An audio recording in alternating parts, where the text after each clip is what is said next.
Some people think I'm too soft with Front Street, and some people think I'm too tough. But that's the way it is in every town. Every Western needs a lawman, the kind of guy who can outdraw the bad guy, outthink the gambler, and still look stoic while doing it. But in Gunsmoke, Marshal Matt Dillon wasn't just the fastest gun in Dodge City. He was the weight of justice in a place where justice was usually 6 feet under.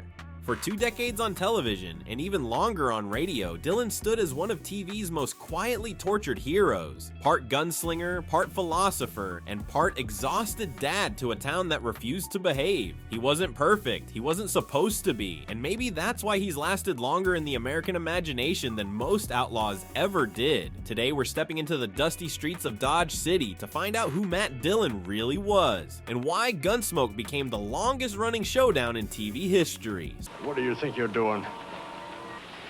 I want to teach you a lesson.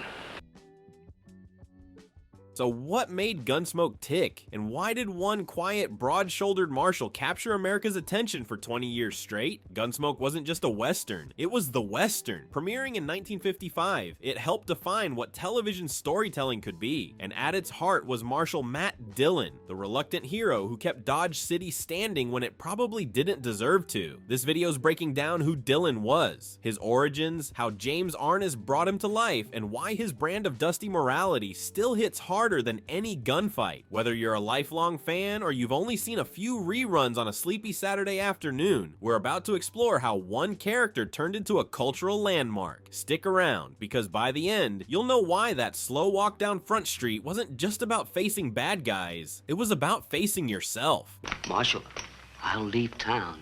I'll leave Dodge right now. Your killing days are over, Kriego. This time you're gonna die.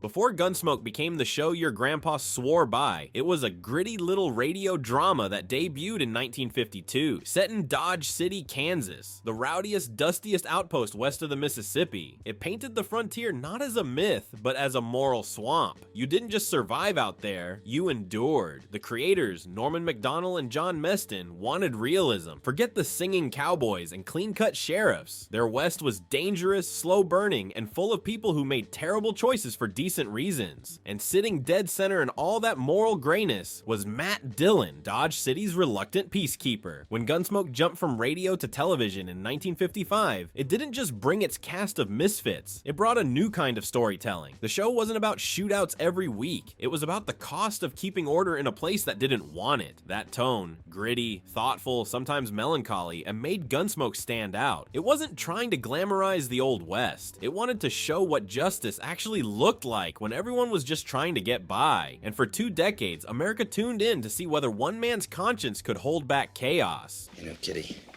it's really been good seeing you again. Maybe when all this is over and I get back...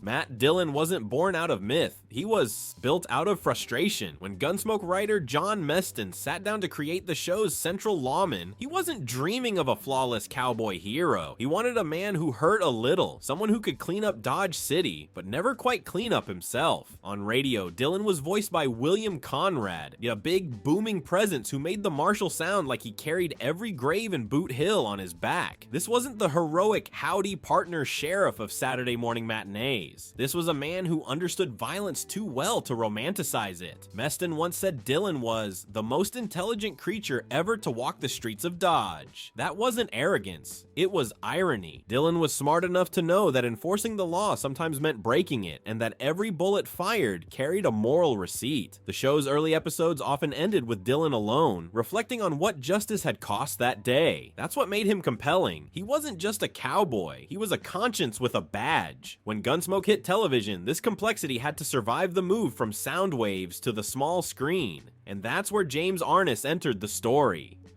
Now let me tell you something, mister. This tin badge is the only thing that's been keeping you alive.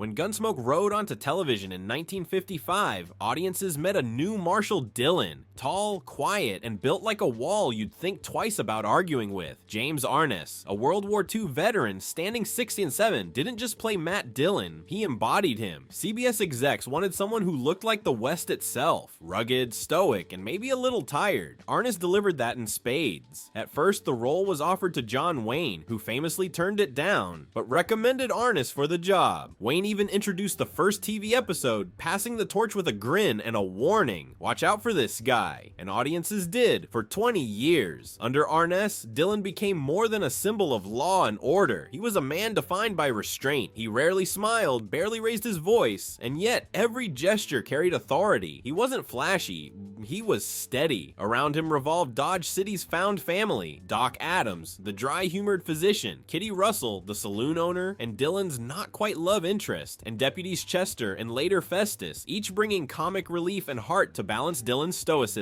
Together, they built a moral microcosm, the idea that civilization was possible, if barely. Across 20 seasons, Dillon changed subtly. Early episodes were darker, more violent, and reflective of 1950s America grappling with post-war uncertainty. Later seasons softened him. Less blood, more heart. Yet the man beneath the badge never really changed. He was still trying to hold a line that kept moving. By the time the final episode aired in 1975, Matt Dillon had become the face of American endurance. A man who never stopped standing tall even as the world around him evolved from black and white to color, both literally and morally. Mike, I'm sorry. I got a badge, responsibility, 20 years of my life.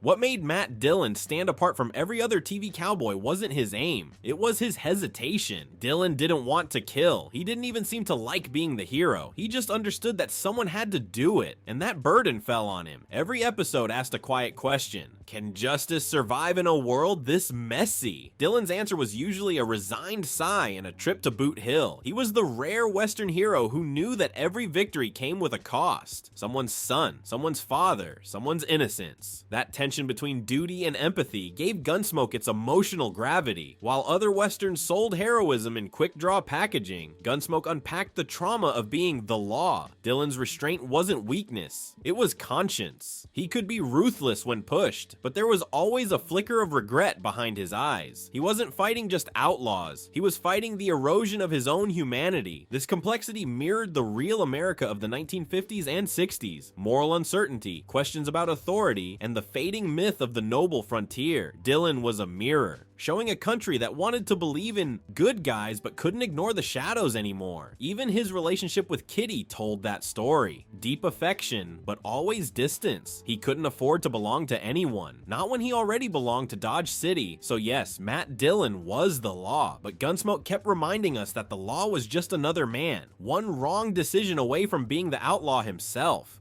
You take Bulow, and you take the rest of your men, and you get out of Dodge.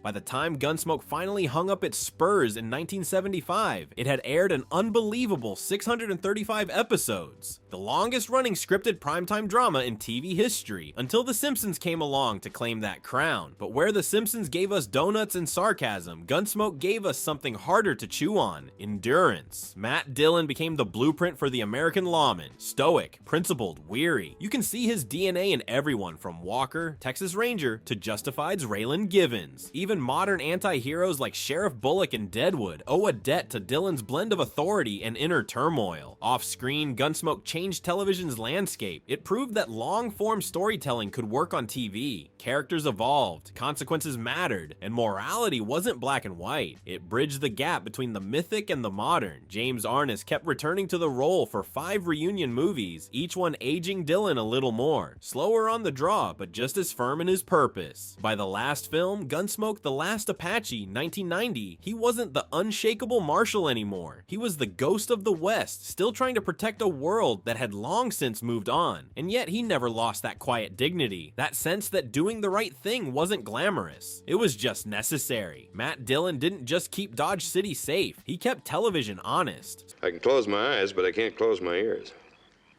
You better just hope some animal doesn't run in between us here. When I come up shooting. So who was Matt Dillon, really? Not just a marshal, not just a hero. He was America's uneasy conscience, standing tall in a world that kept shrinking around him. Gunsmoke began as a radio experiment and ended as a national monument, and through it all, Dillon stayed steady. He wasn't chasing glory, he was holding the line between order and chaos, one dusty gunfight at a time. In the end, that's what makes him unforgettable. He wasn't perfect, but he tried, and in a genre built on flawless cowboys, that made him feel human. Maybe that's why we keep coming back to Dodge City. Not for the shootouts, not for the saloon doors swinging open, but for that quiet moment after the smoke clears, when the marshal holsters his gun, looks down the empty street, and wonders if justice was worth it this time. If you think it was, go ahead and hit that subscribe button, partner.